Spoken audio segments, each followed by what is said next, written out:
Hello everyone. In this video I will show you how to use Janitor AI with DeepSeek. First, open your browser and go to openrouter.ai. Create an account if you do not already have one.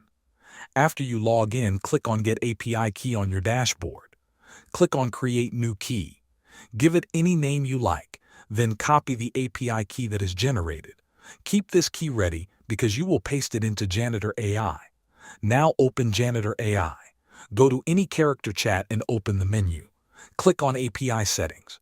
Inside API Settings, choose Proxy and then select Custom. In the model name field, enter this one for the standard chat model. If you want to use the reasoning model instead, enter this one. Make sure you type it exactly as shown, without extra spaces. Next, in the proxy URL field, enter the URL as shown. Double-check that it matches exactly. Then paste your OpenRouter API key into the API key field. After that, click Save Settings. Once saved, refresh your browser so the changes fully apply. After the page reloads, start a new chat. If everything was entered correctly, Janitor AI will now use the free DeepSeek model through OpenRouter.